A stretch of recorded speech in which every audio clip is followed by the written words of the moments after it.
Good morning or good afternoon. I really appreciate for everyone to be here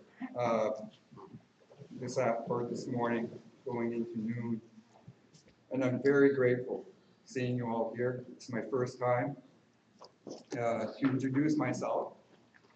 As I mentioned, my name is Brian Marksoni. I'm from a community called Nanawaganik First Nation, which is in New Brunswick.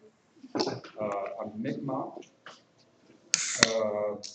Translation, Nanawaganik First Nation, Gilgram First Nation. We're a pretty small community, but we're very progressive in the economy. We want to sustain.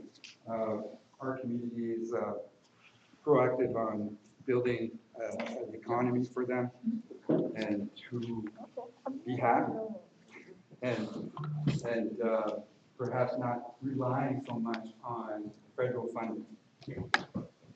So I want everyone to see everyone here.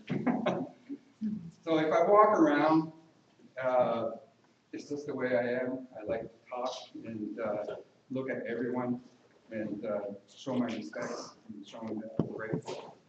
So to start off with myself, I was adopted into a non-Indigenous family, a 60s group. At the age of pretty much when I was born, I was taken away from my mother and put into a non-Indigenous French family, which I grew up in. And my first conscience of life was being awaked by someone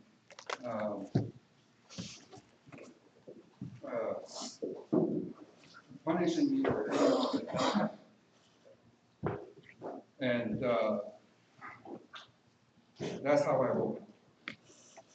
And I knew from there that it was important for me to continue on and build my life the way I want to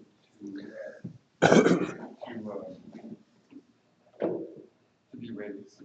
And a lot of that happened in the woods because it was my solitude to get away from the harm that I was in, of abuse, of being beaten. So my solitude and my escape from all of that was to go in the woods, walk, explore, and hear the solitude of the birds, the wind, the trees. And I felt that way for pretty much all my life, living with my adopted family.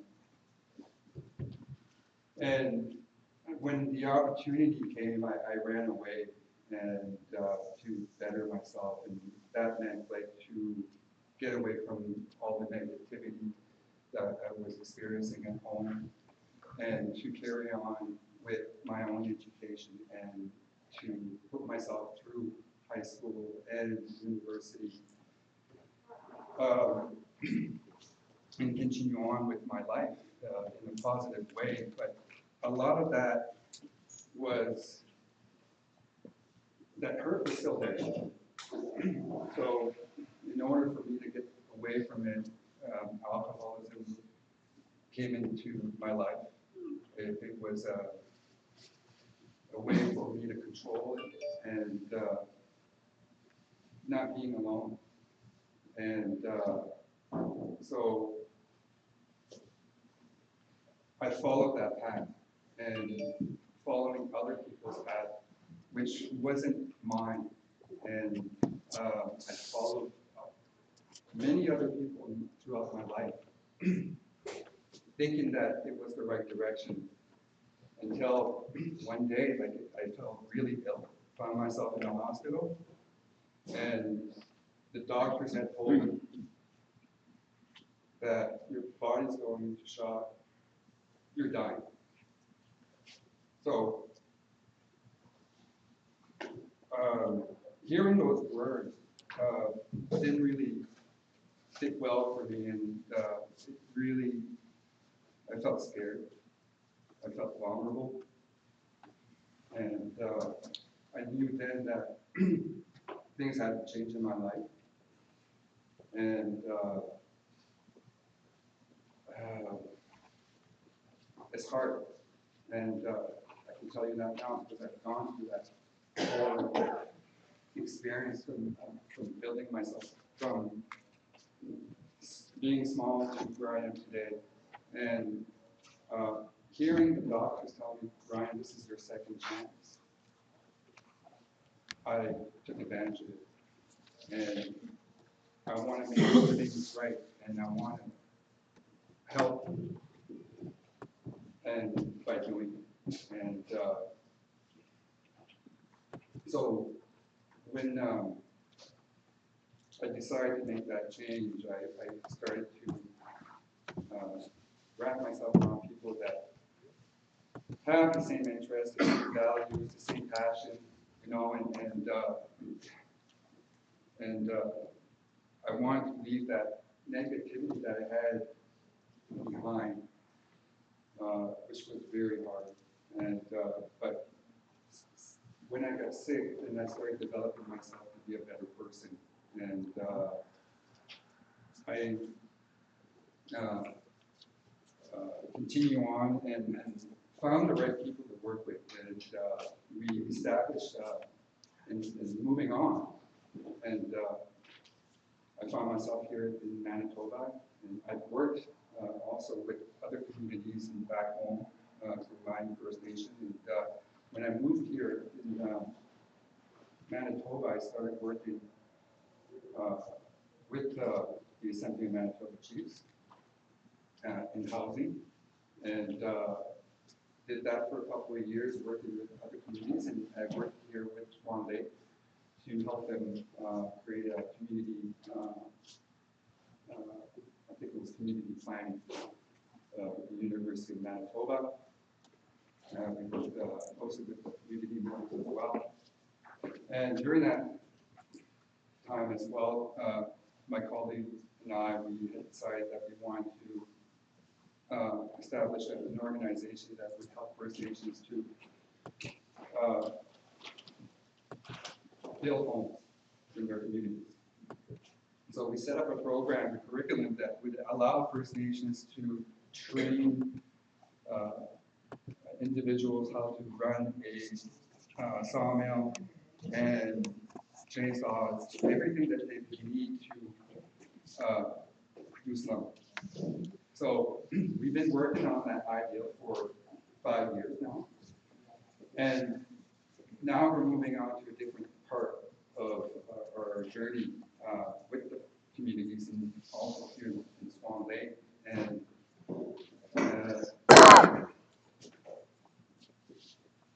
so now we're focusing on working with communities that want to sustain a beautiful forest, a beautiful environment, and keeping it healthy.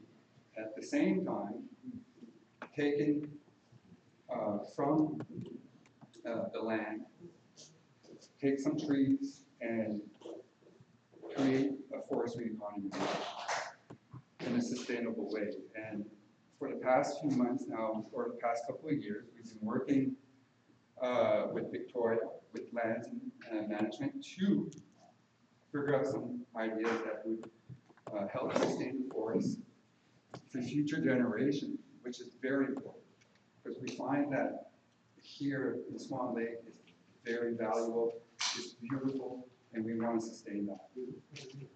And talking to Victoria for the past couple of years, and I came in Swan Lake thinking that we could do all of this, you know, step in, we're going to do this, we're going to do this. It sounded all positive until I saw lands.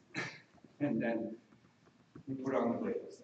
We had to, because when we started talking with lands in Victoria, it was important for me to listen and finding out what can we do for this. And that's when I realized that it was so important for us to work with then figuring out what do we have for trees and not overdo it. So Victoria and Lance put the brakes on regarding this sawmill business because there was a lot more that we needed to understand on the economic side, on the environmental side, on the social end as well, the youth, and of course the elderly. So IDSS and also Embark Nations is a partner of IDSS, are working closely with lands to develop this forestry management plan, comprehensive management plan for Swan Lake, so that future generations and the youth can enjoy, and that our elders feel comfortable saying that our youth have control and are sustaining our forests for us. So doing that is going to help us to see what we can do with the trees in the community. So before we start even thinking about how we can produce or put a sawmill in Swan Lake, we're engaging with the community, we're engaging with the youth and the elders to see what would fit. Over the past couple of months, since January, we've been holding some technical advisory committees with lands and chiefing council, and having crucial departments to stakeholders to come together and talk about what we can do. And recently, there's new people that have come on board to develop this project, and so hopefully after today, they'll have a better understanding. So right now, there's if there's stuff that you guys want to ask, go ahead. You can let in if you want and talk. So right now we're looking at 2 sites, which is the meeting site in Carberry, and then there's the one in Edmonton, in Winnipeg, that we're looking to produce either a sawmill in Edmonton that would be like to sell a product, a niche product, and then we can use perhaps the meeting place in Carberry for something else that we haven't really identified, and we're still working on it. With your ideas as well. We want to hear your comments, we want to hear your opinions, we want to hear your concerns. Right? Hash it out. And I want to hear about it, we can talk. And yes. Okay, I'm just wondering about the sustaining the land. Like, when you stop to think of how many trees are going to be taken down, like, every year? Right. And then how are you going to put them back? Right. And then you know how long it takes trees to grow. So that's what I'm thinking of, like, it's not like there's, it's not like up in BC where you have this abundance of trees. But like this is in how many miles square?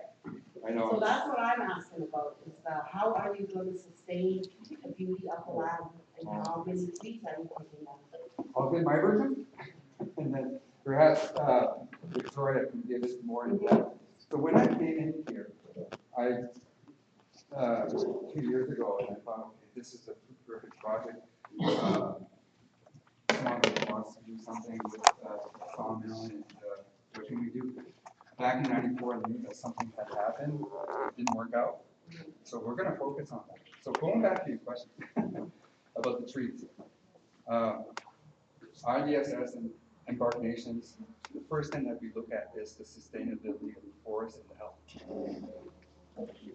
Those are areas that we didn't really look into when we first started, but we knew how important it was when we started working with Swan Lake.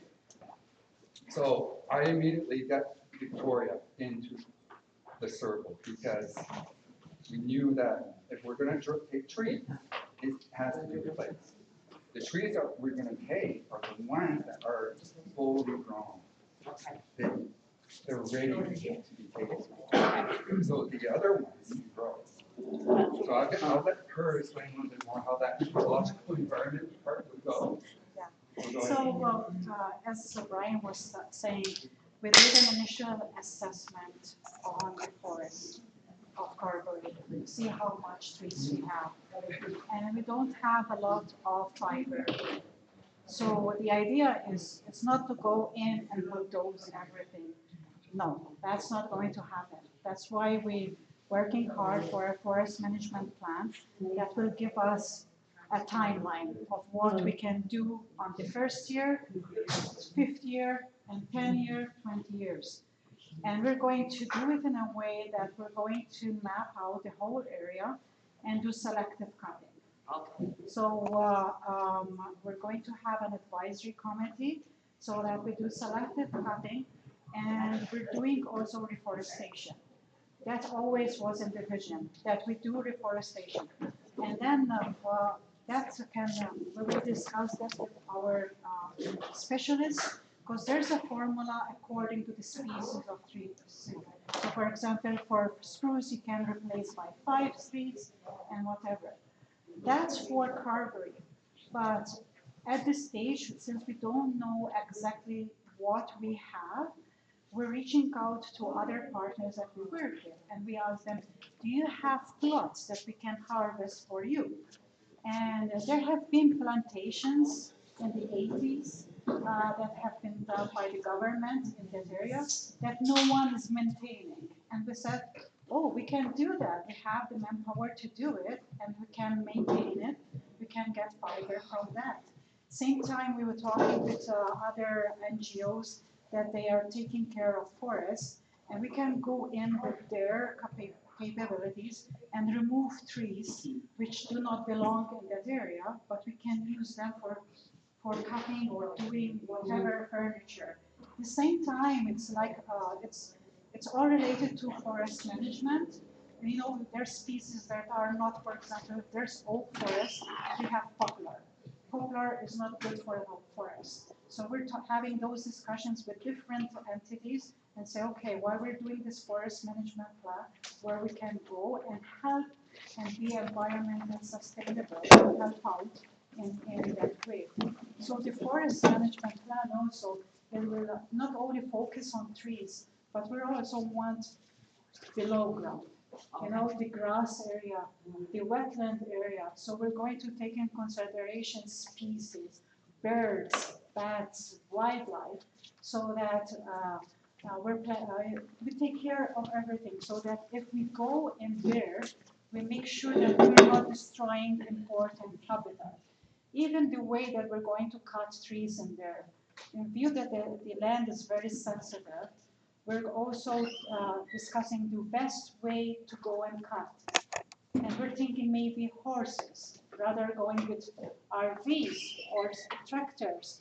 So we're doing, you know, thinking the old way, where we go in, less footprint, less damage, and cut and bring it out. So it's very going to be very selective. In the advisory committee, we're going to have elders from you guys to be part of that, so that we can map out sensitive areas, because there might be areas that you elders will tell us, no, don't cut.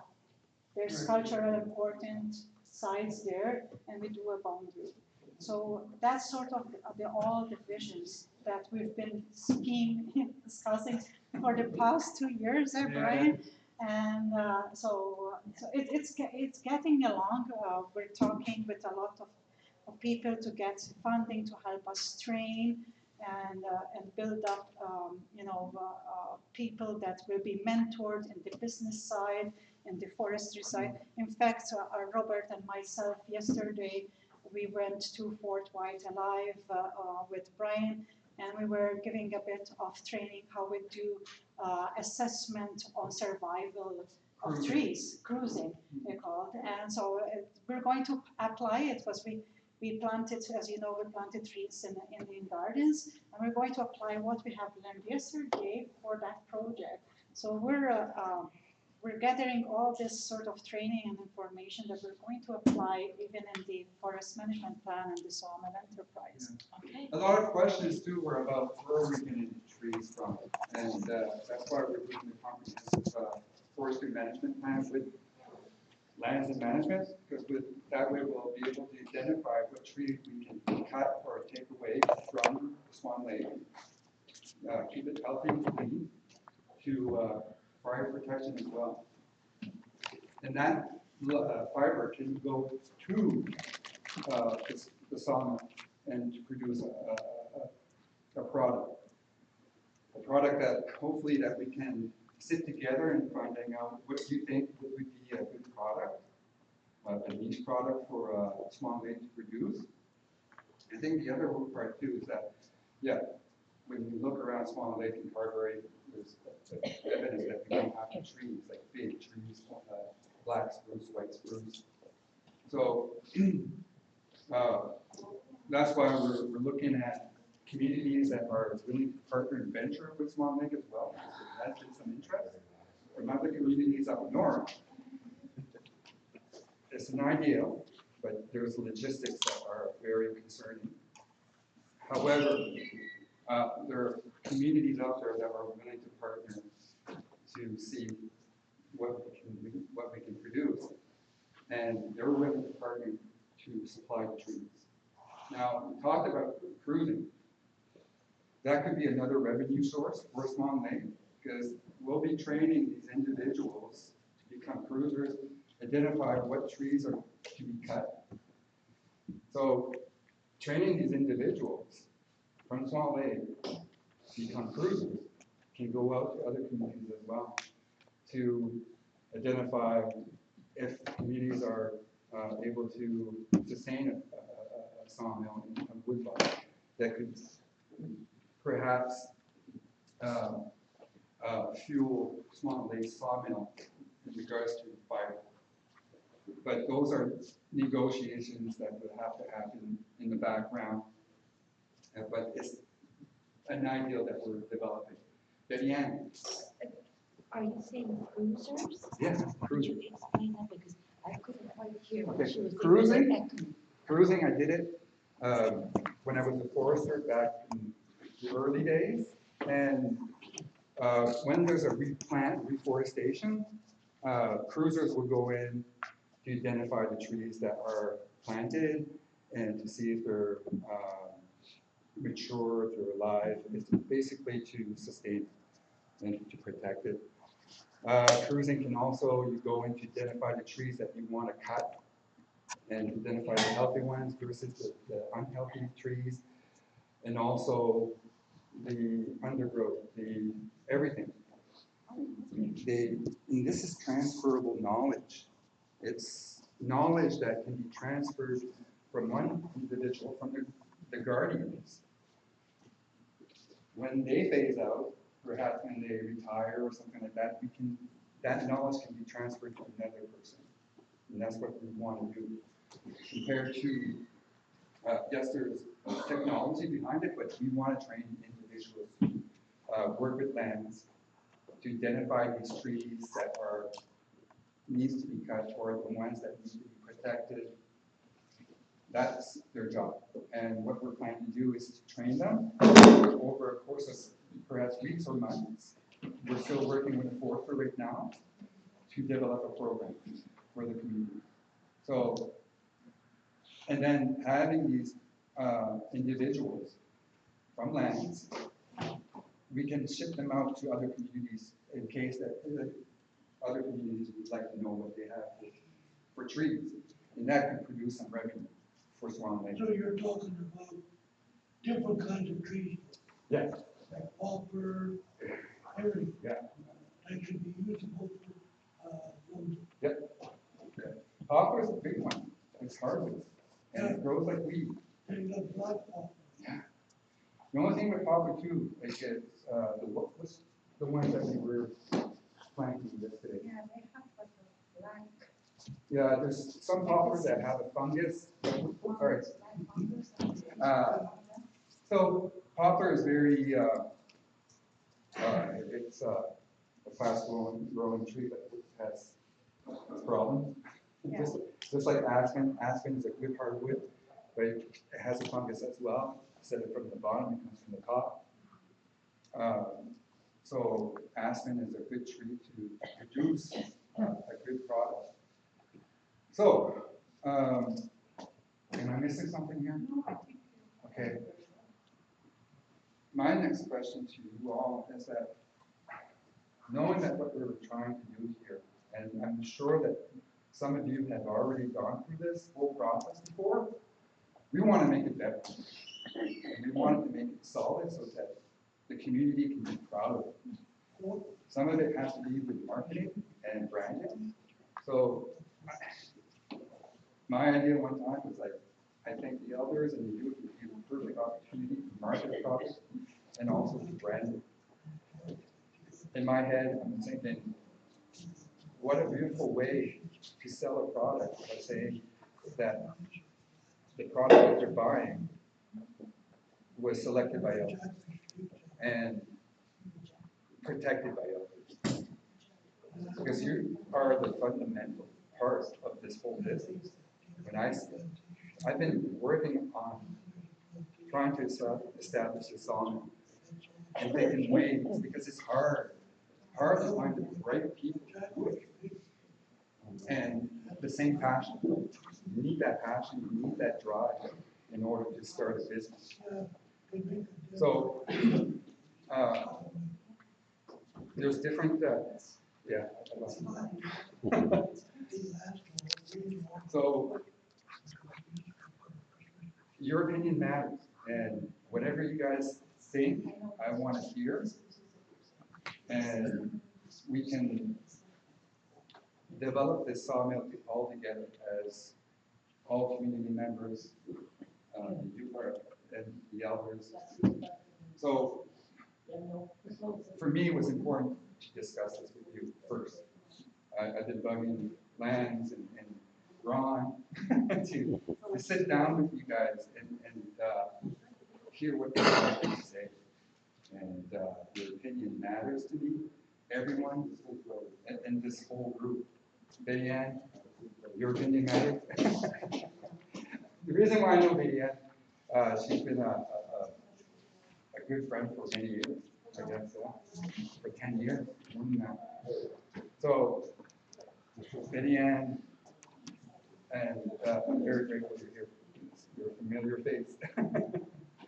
And the rest of you, I want to hear what you think. And we'll take it back, we'll think about it, and if we have to, we'll come back to you and say, listen, this is what we think.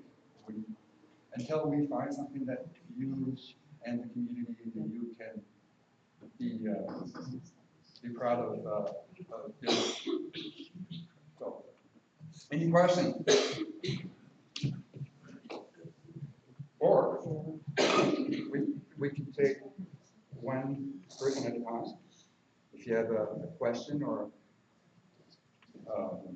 maybe state your name, or we can do an introduction and you can tell me what you think. Who wants to go first? Okay, my name is Shirley Walker. That's all I was really worried about, the sustainability of the land, because of the fact I grew up there. I lived in the area for like 20 years. So I know the beauty of the place, as I got to live in the area. So, and that's all I was worried about, was the trees being cut down.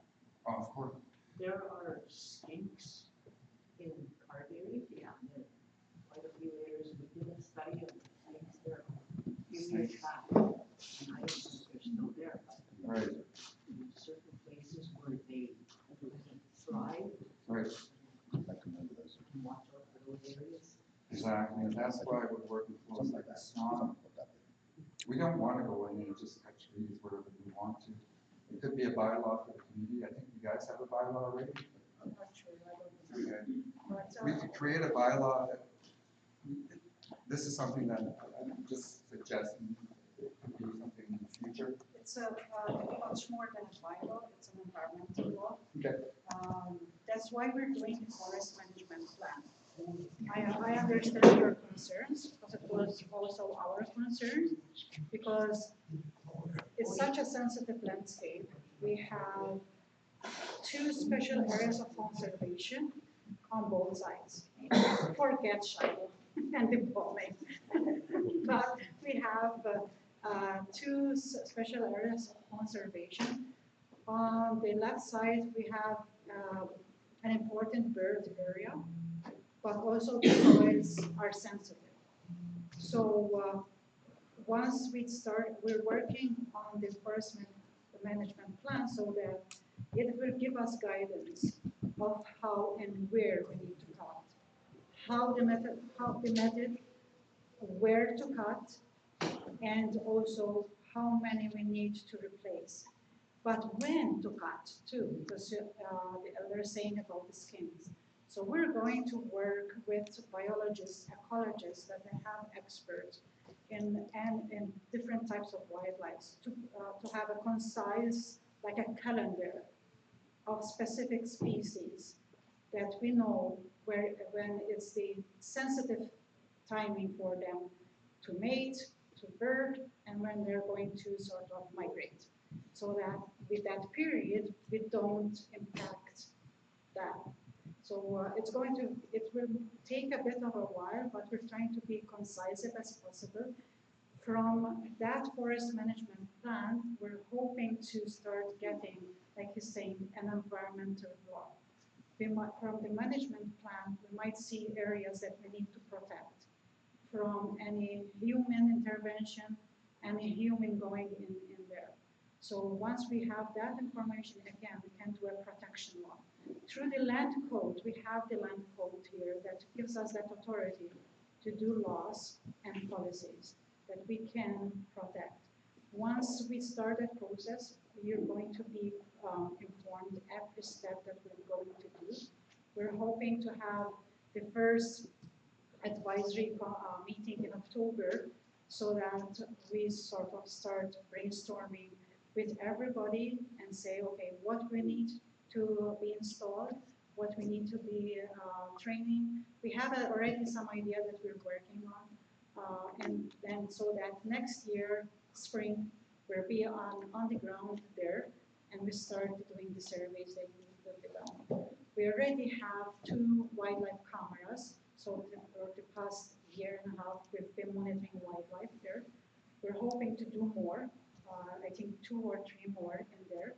And then we're thinking to install equipment to identify birds, bats.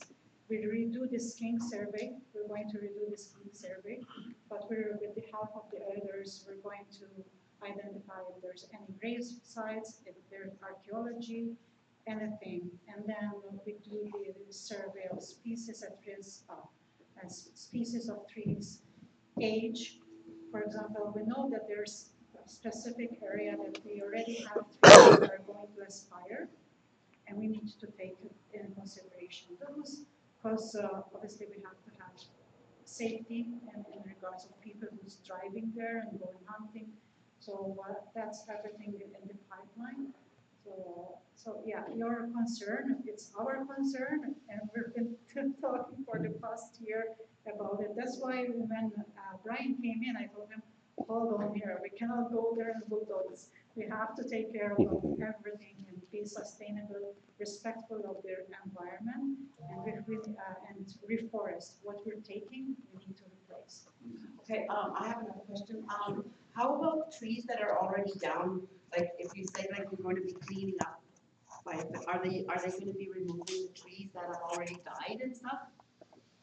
There's a method how you do that, because you have to do like an assessment around. There's a buffer that you have to do. So what you have, we're going to do a walkthrough, and then we have selective. You cannot remove everything because we have habitat. Like I'm talking about the ones that are dead on the ground. Yeah. We can. See, I'm just thinking about the fire. Yeah, we can remove those to a certain percentage, because you have to leave that for the critters, for the wildlife. But a certain percentage, yes, we can remove. Okay. Yeah, that's why Brian was saying we're not only thinking about the trees up, but also underground. This way we get a healthier forest, but at the same time we're leaving there for other animals to take care of. Because if there's, for example, a lot of debris, dead trees in an area where the skink is there, that will not be touched. Because that's a critical habitat, we're not touching it. But we can have areas that we can say, oh, there's a couple of trees dead.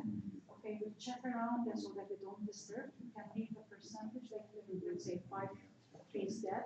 We remove 3, we leave 2 for critters, wildlife, whatever. Okay.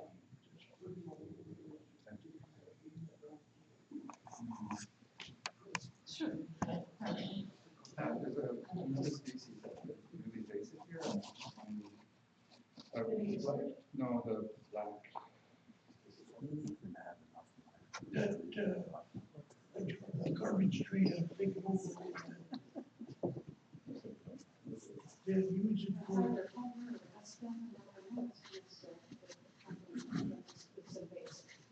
like, on the other, Yes. birds spread out. Ash. Some kind of, like, broken that, that's taking over the water. That's, I think we have to have, we need to bring it first, because I know ash is disease on it too. Is that the part that is a disease asking tree and all over? Yeah, but the ash is different. Ash is like a fungi. Right. It's very similar to the disease that is coming in the fall. So that's something that we need to be careful. Because that's also something that the forest management plan will tackle. If there's diseased trees, how we're going to remove them so that it doesn't spread. Yeah, like these trees they're short shrub trees that grow so fast. And they're taking over the hay meadows. They keep cutting them, they just keep coming wild.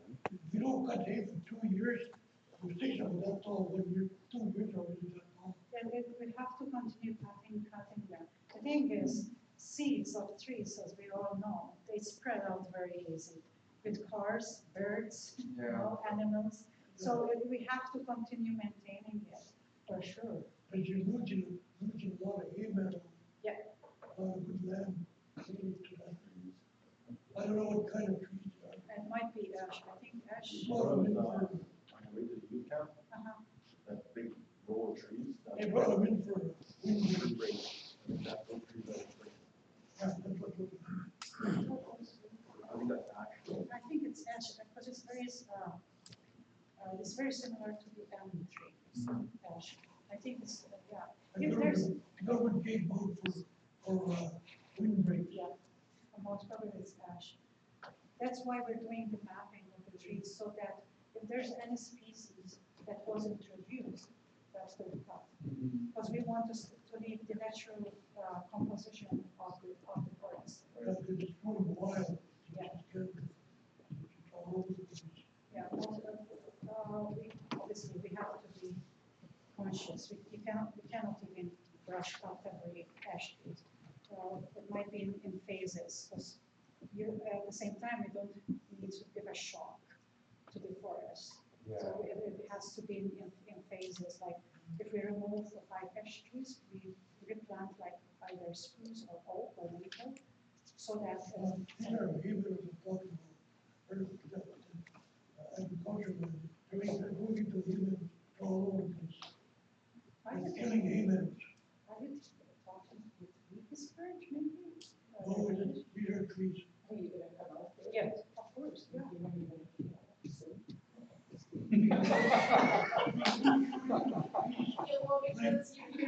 There's one email. I know what the area, because I went there, but I didn't go there when it was high, that's the thing. There's one email over there south of the youth camp, and I got lost. They can't use it no more. Those sticks are about that big. Let's take a look at it. Yeah, next week.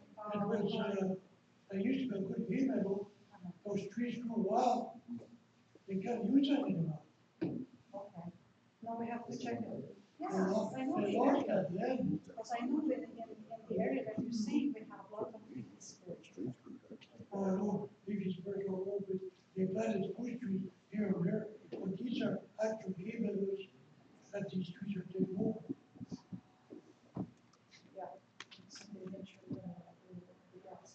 Right.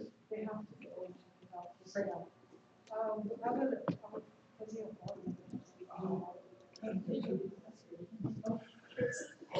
Why not? Why not? If anybody, yeah, if anybody is interested, we can create, we can talk to what's wrong. Yeah.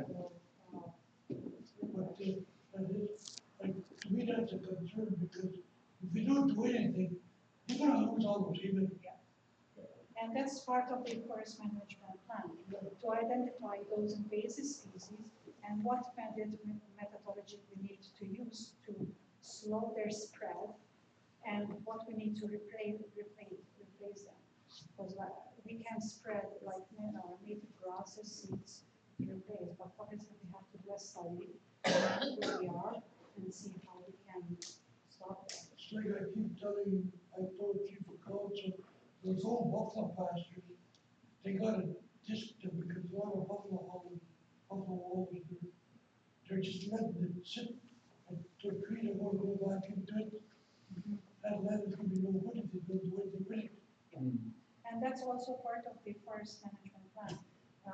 Identify those areas, okay, what we can do with those areas. Intensive farming or what? Or we can do nurseries in there, or So these are the old pastures that they took the fence down, yes, yeah. but if you can't drive around in there or anything, because the buffalo holes are pretty deep.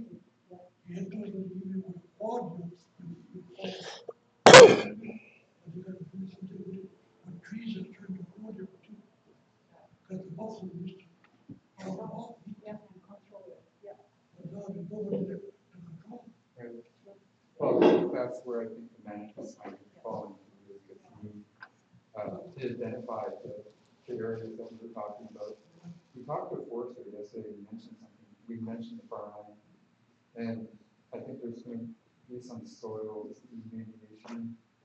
We have, yeah. So why don't you try and say that they were suggesting that we could use that land to do Nursery. nursery. Nursery. Because that's good land, they used to grow potatoes, everything there. So we need to till it up again. You know, it's going, It's just going bad. Yeah, there needs to be a way how to till up, because we Because have. that could be another deep source of revenue for the Well, farm. if you do chief and council so quick, at leasing land out here, why don't they lease that land, at least a farmer will work it.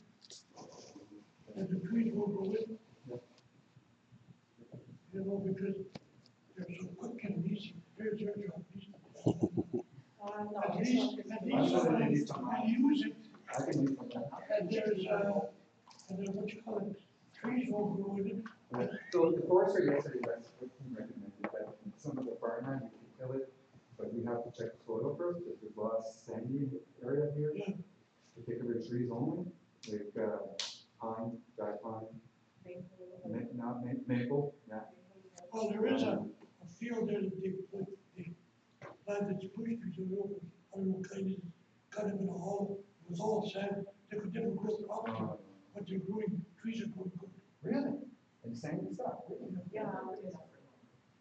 It'll take a few years. Okay. It's only about 10 years. We're organizing an advisory board, and we need others to be one of us, to be part of it. Because we need elders that they live in that area, and if you're interested to be in it, said yes, for There's two boards, there's one for the forestry end, the and business then side. one for business, for the farm. We want to come on board, looking for people to sit on the business end. I was documenting, mid-ticket, so kind of like, more information. Right. So, go ahead. Okay. Yeah, to continue the discussion of Yes. these two. So that's something that the land is looking into. Because it's under the mandate of the lands, and we have some lease lands that are happening there. And that's part of the discussions that we're having with the Chief and Council in view of the updates that we're doing for the land use plan. Once we have direction, then everything will feed into forest management plan. So it's like a, chain reaction. Right. We're So this starting whole discussions. investment that we're doing, the whole investment, including forestry management and farm, that's all amalgamated It's together. gonna be here for another So, we're, the hour. whole idea of this is to create revenue for Swanland in any way. That's why we're including the cruisers, the nursery, those are all revenue-based projects that we can generate here in Swan Lake. Like I said, we may not have trees, but we have a vision, we have a beautiful vision of what we can do with it. So, What's, yep, how is your reserve making out then for revenue? who's that? Where you from? Oh, where I'm from, Yeah. New Brunswick. Unfortunately, New Brunswick is controlled by a private forester company in Irving. So, for First Nations are starting to identify that they're gonna have to figure out a new way to create revenue for themselves. Okay. My community, what I've heard from them, they said, we're looking at the future. We know that there's trouble coming down the pipe, that First Nations may not get all the funding that they would like to get. Some fundings are going to disappear. So First Nations are looking at different ways to create that revenue. I think this is one of them. We have lots of resources in First Nations. It's how we can protect it and develop it in a way that is sustainable for the community. It's not, this project here may not work, well, we can say it will not work in a different community because that community may have different issues or different trees, different environment, different species, different animals. So every community is different and different economy generated. So I think it's important for us to decide what we can do. Like, what's your name? Morse. Hey, Morris. So Morris, yeah, there is an economy. It's just how we're going to manage it, how we can sustain it. I question that quite a bit, a lot. Well, And I could, you I need a could, lot of passion. you a lot know, of you know what this- you're saying about revenue? I like the Revenue part? ideas. There's only, to me, there's only a few things missing. And Okay. that's, the leadership to recognize that our businesses could be in trouble and remedy the situation. Like, prime example is our welding shop, our general store, our potato farm. Mhm. We had problems with those, and they went under because our leadership wasn't up to snuff in regards to dealing with it, when to see the problem coming, and then to implement the changes that needed to keep them going or sustainable. Right. And this is probably the same thing, because there's nothing, to me, there's nothing in place. I mean, I look at our chief and council. We had some pretty good business ideas. What we need is the people to step forward, or the chief and council to recognize, to have their hands on, to know what they need to do. Here, I'll give you an example. Our welding shop, I used to ride into Winnipeg with our salesman. And he had over $20,000 a month in sales. But he got this ideal that he was gonna he wanted to be the manager of our welding shop. So they got rid of Ross Stewart, I think that was his name, if I remember correctly. Now we had no more salesmen.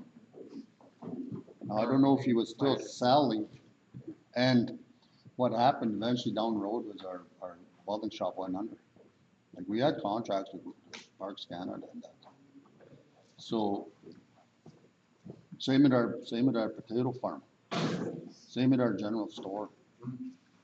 I think that's a good ideal you have, but we need to get chief and council to be on board, to be business oriented, to know if we're gonna have, like, what kind of problems are coming. Like you talk about we don't have the forest, or we don't have the land. We do have a provincial park next door. Are we in talks with the province to harvest some of Yeah, their, we are. their logs, you know, Like right stuff like now, that, you know what I mean? I wanted to mention, because we're talking about where we're going to get the trees. Yeah. We talked to Shiloh, the base, still in discussion, because they're afraid that we're gonna walk in there and we're gonna And blow up. So, Well, they got their artillery shells going in there, right? yeah. I mean, Since- you, Since First World War, like I mean, there's unexploded, shells in there too, so you, I don't know if they'll let you. we can use it for danger bay. No, but I mean, you don't know if they'll let you go in there to harvest because of the, Yeah. you know, where they shoot their, So we started a conversation. Yeah. They didn't say no. It's all about reconciliation as well, right? Probably some words, yeah, I know what you mean, I'm just generalizing. Generalizing, yeah. And the other part is that Conservation Canada, Nature Conservancy Canada, or they another have part, property around that north, south area. And they want us to have in their forest management. So that's why we're in discussion with them, so that we can go in and take the trees that they don't want in the forest, and we bring them here. We also reached out with the province and the the province, yeah. plantation. There's a plantation right across from Shiloh, Yeah, Highway 1 North, that was planted back in the 1940s by POWs.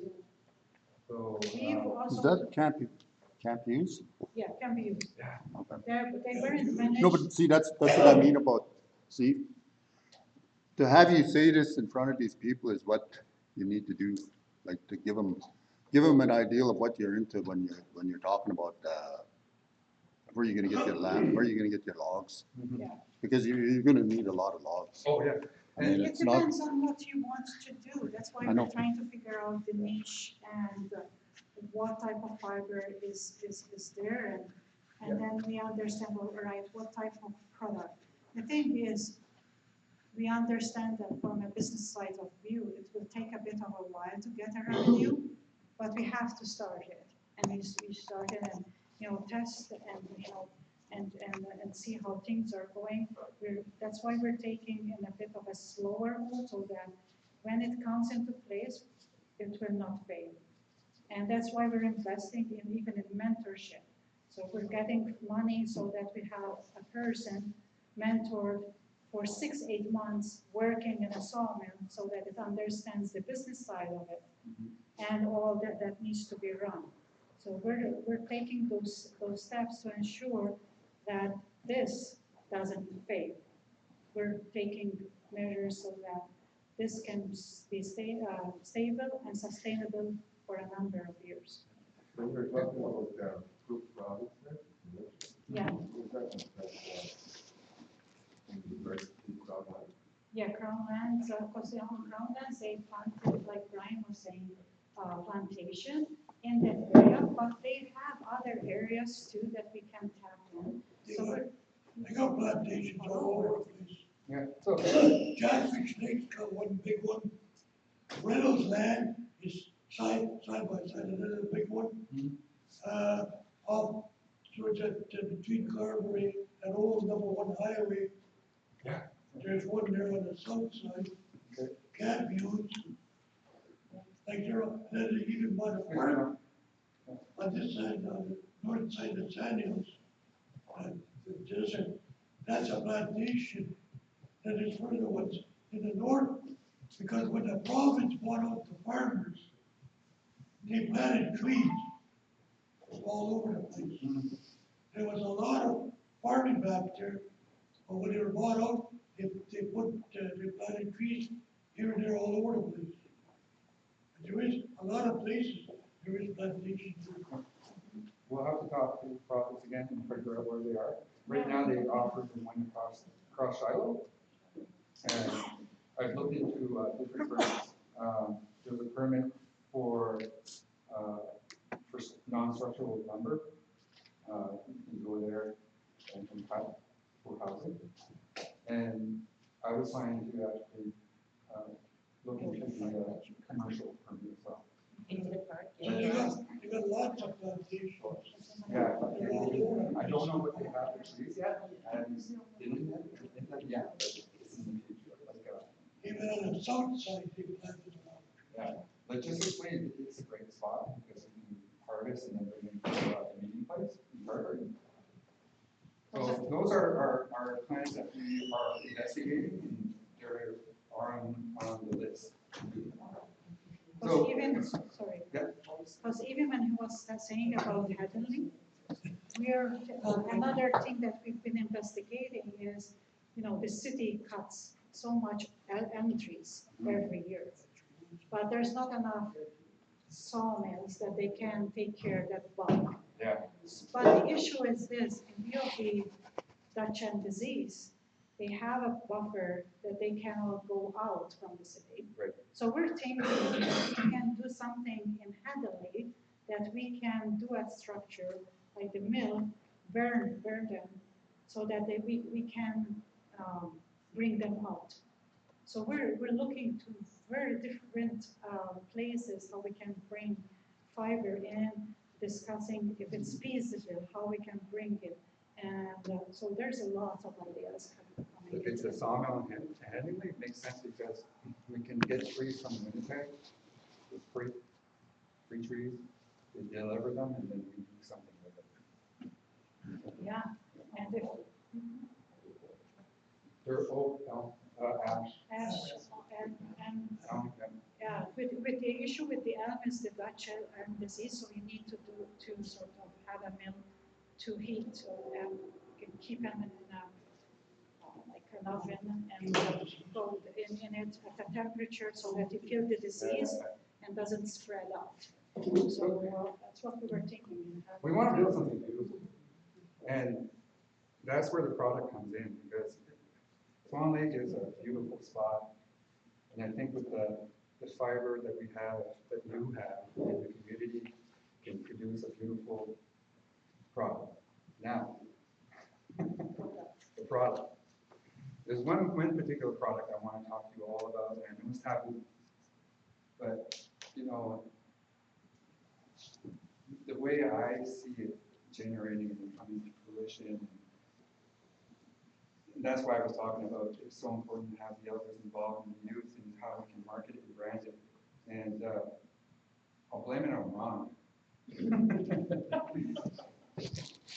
we have our technical advisory committee every 2 weeks. We try to have it every 2 weeks, and we develop ideas. And I wish some of you would come, because they're really good discussion, and we come up with really good ideas. And that's why I wanted to come here and talk to you, because we came up with an idea that I thought would be generating some really good revenue, and we can tailor it.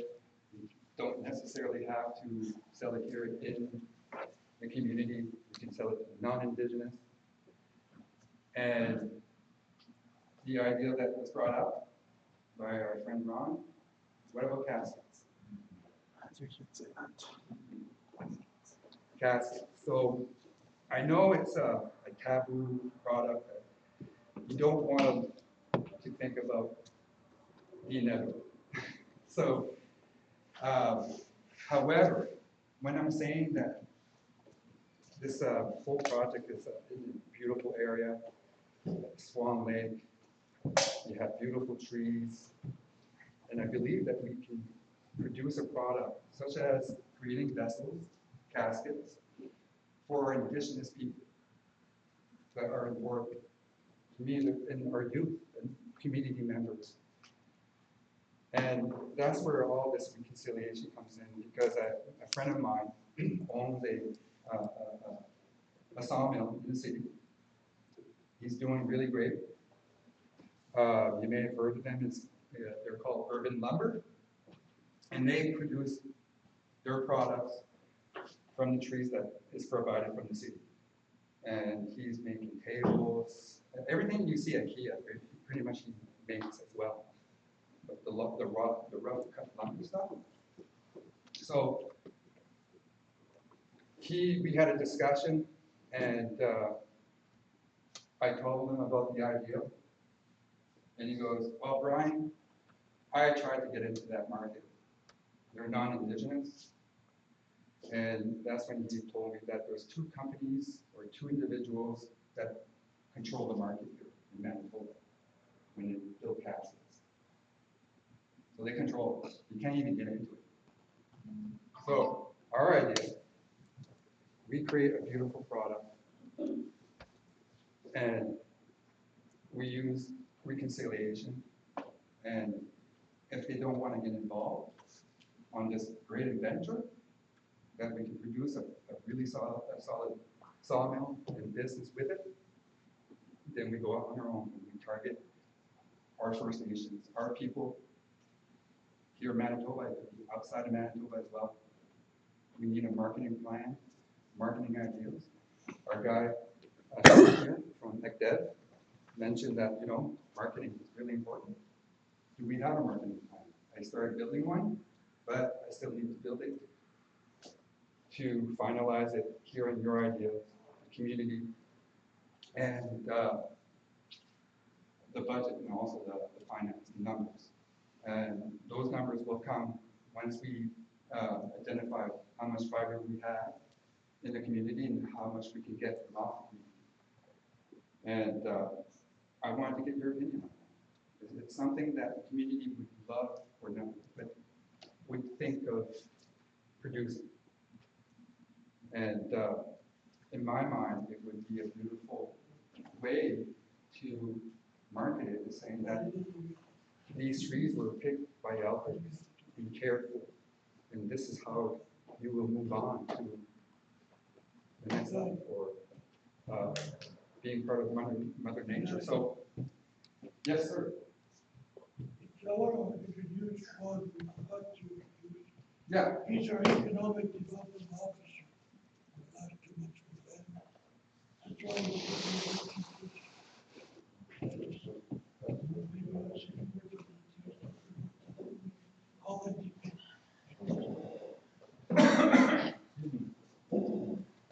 Hi, my name is Sean Muir. I'm Cree from Peguis. Been on the job here a couple of months. I had a great auntie here, Myrtle Tate. She married into the Thomas family. I was a Thomas, born in Peguis, part of the 60s scoop. So I grew up in Winnipeg, spent 25 years in Winnipeg, and then 30 years on the West Coast. I've led 5 nations in the last 5 years. I'm a senior position. It's my second in economic development. I'm just listening today to what Brian has to say, taking it all in. What will happen is he'll produce a business plan at some point, and then we'll talk about numbers, and then that will have to pass the muster with Chief Council to see if it's a business that we get into. But this is Brian's day today to talk to you and get your feedback and see what you think. So I am here to be supportive and listen and see what we can do. We have equipment that's sitting around, and but the business plan that Brian creates, that will decide whether it's a viable business or not. I just wanted to add something to Sean's being quite not fully telling us. He's actually manager of enterprise, which is the Four Corners, the radio station. Who else is involved with that? So my department is economic development. So I'm in charge of Four Corners, the BLT, IT, the radio station, Forest Hills and Carberry, the 2 buildings in Headingley, and the BLT there. So all of our businesses, that's all under my umbrella. This young man has got lots of experience, and we're actually going to start treating that whole area like a business, enterprise. So I'm really happy that you're part of our team and coming to the office meeting and introduce yourself. I think that's really important. We have our young counselor here, which is so important. He's been part of this team that's been identifying this sawmill project and brainstorming, and he's been very actively involved, which is really important to have that link to leadership. So you're talking about Sean? Yeah, Sean and Kenny. sorry to cut in, but I kind of ties in with you. No worries. We're all here together. It ties in with your comment. We had one young man here ask for a break, but before he goes to break, I just wanted to say, a comment about what Brian said about this idea of the caskets for when we bury our people. It actually came to me from my brother-in-law, Sean, and it comes from, we unfortunately had the sad duties of burying his son, my nephew, who took his own life through suicide. But this young man, he was only 19, he was really into nature. He really respected traditions. He didn't want his casket to have any metal. He is natural as possible, so go back to the earth. In fact, he didn't want to, he wasn't embalmed, no chemicals in his body. So this was a very, the reason it brought it to my attention is this is a real indigenous way of going back to the earth. If you look around our culture, we don't touch the little houses, everything goes back naturally to the earth. So when we started talking about these ideas, I was really big on this idea of having our own caskets. In fact, I talked to our person we deal with about another day, and he says if we develop a casket, he buy caskets from us because it's not just the fact that we're building them. It can be done in a culturally appropriate way, like you said, Brian. The elders will be involved in identifying the trees. We're harvesting in a sustainable way on our traditional treaty territory. And when we develop and design our caskets, we make them culturally appropriate. We can have our hides from our buffalo and different things being the lining, having our people doing the carving, or having paintings on that casket that are individually to those people. So we can make this into a real culturally appropriate. It's a brand new market. Nobody I know indigenous does that. We've always bought, and we pay, and I checked our membership group who's in charge of our funerals here. She pays $3,700 cash in order to pay every time for our caskets around an average. And it's got guaranteed money for those people there. But they said, we'll buy your caskets and a bunch of people with them. So I think it's something worth exploring. And when there's talk about marketing, if we make arrangements with other traditional territories like 1, 2, 4 strong areas, we could actually send our people out to go harvest their timber, bring it back, store it, and we can make caskets or other products, feather cases, sacred medicine chests, for their people with their own product from their traditional territory. That means a lot to myself individually, speaking individually, that something is coming from our territory, our land, and it's being built by our people, as opposed to almost everybody here, they've got the market, but it's probably built in China, those caskets. So I just wanted to put that out there. And then we have a person I recommend asking you to have a break for. Hey, Ron, we weren't aware of, when they get new staff in there, is there a way that we can get a list of who's working and what spot they're holding? Well, I'm glad you brought that up because Wesley Hobson just is going through the process of making a beautiful flow chart, chief of council and the different departments. And I think they have to do a little bit of corrections, just different names and all that. But I'm sure chief of council will then share that with the community. Yeah. But that's the first time I've seen them actually do that. And so it's a real good tool. And Victoria, you've seen those charts. Yeah, there's been some editing.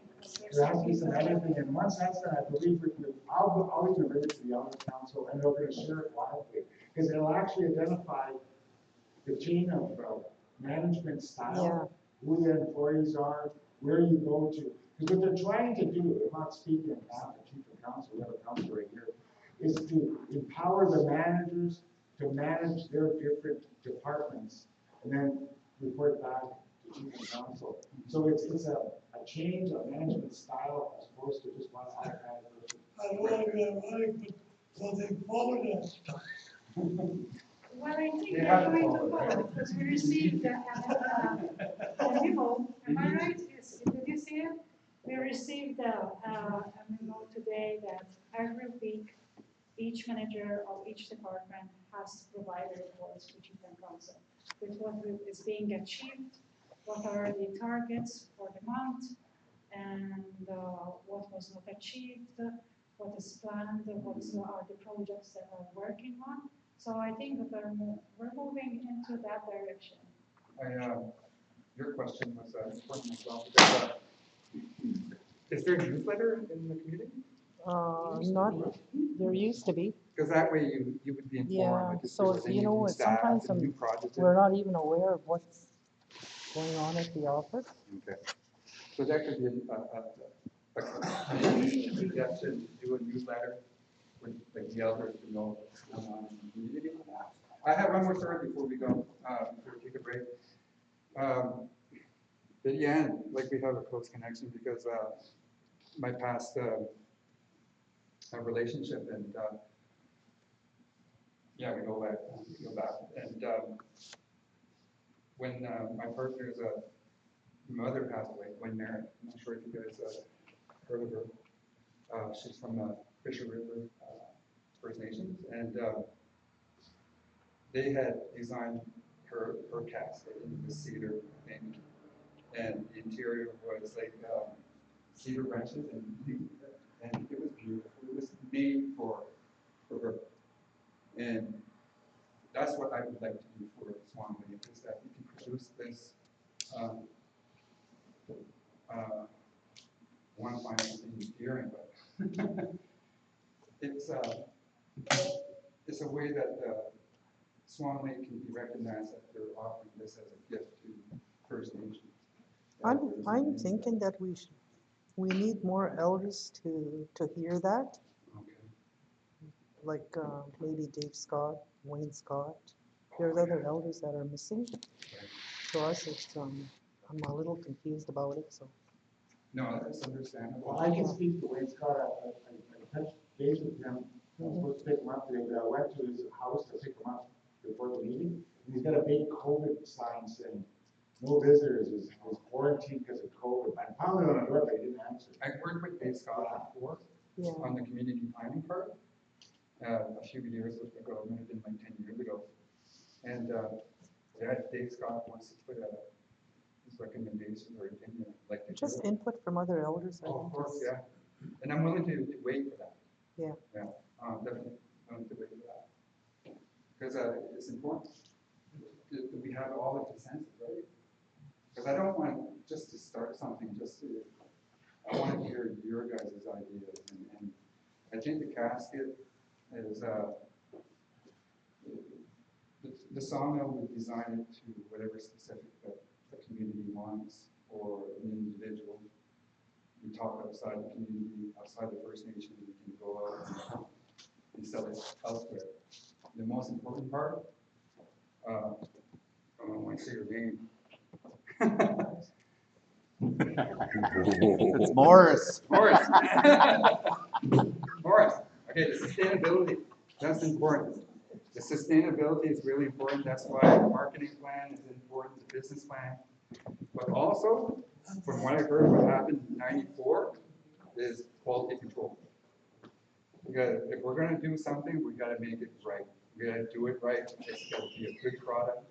So quality control, support is in there.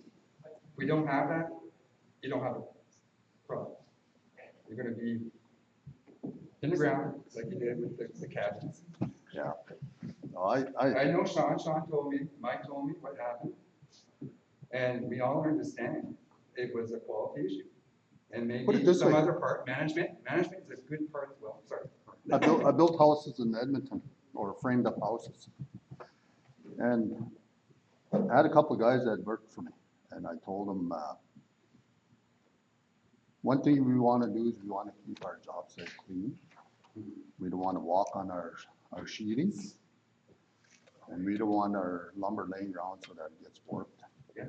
I would have guys come walking into my job site, walk through, go upstairs, walk back, come down, blueprints on your truck. Why? Because they seen what quality work I did. Okay. And that to me was important, because I built quite a few houses in Edmonton, and I had some good workers. Mhm. And it was always quality. Yeah, and it's important. And Yeah. that's how you get recognized. And like I said, like, this is the fundamental here. Yeah. Because That's what you we guys got- have that's what all we the gotta have. experience, you have the experience, you have the background, you know, we all do. And, I think we can build something here. Nothing, we can build something. It's just, what are we gonna focus on? I know that housing is a big issue. We can look at maybe doing a social enterprise for housing. The sawmill will produce non-structural material for housing, like siding, Fences. flooring, trimming, all that stuff. However, we need a kiln for that. Because if you don't have a kiln, yeah, I'm talking to Sean about it. I thought we had one.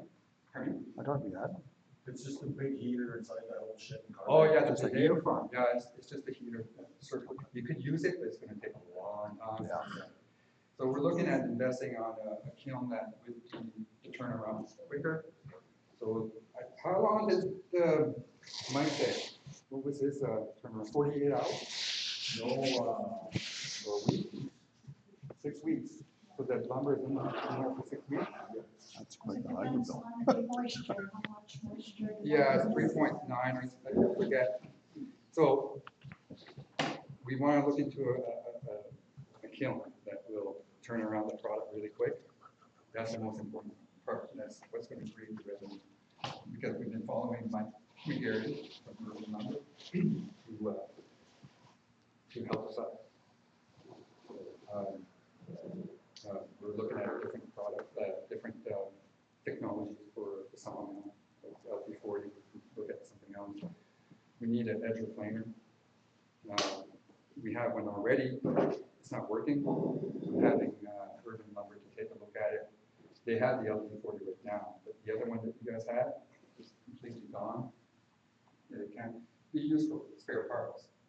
But the stuff that you have already, we're trying to salvage, and we're going to add more to upgrade the meeting place, and also part of that is to help out the forestry management plans and management. Going back, quality control. So that's policy. And marketing is going to be one, like I said, you still have to continue marketing your product. But you have to have a really good marketing team and also management team that will sustain the business. Because we all know that after a while, when funding is gone, things go different ways. So we want to eliminate that. We want the business to be sustainable and to generate revenue. In a good positive way, especially with the product that we want to deliver. Perhaps that's what the community wants. But we can look at other stuff as well.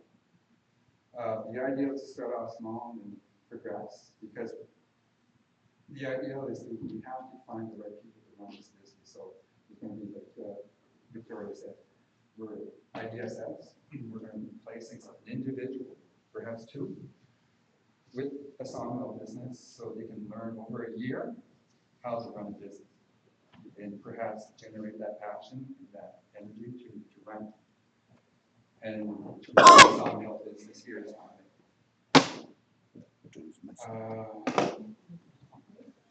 Great, yes, sorry.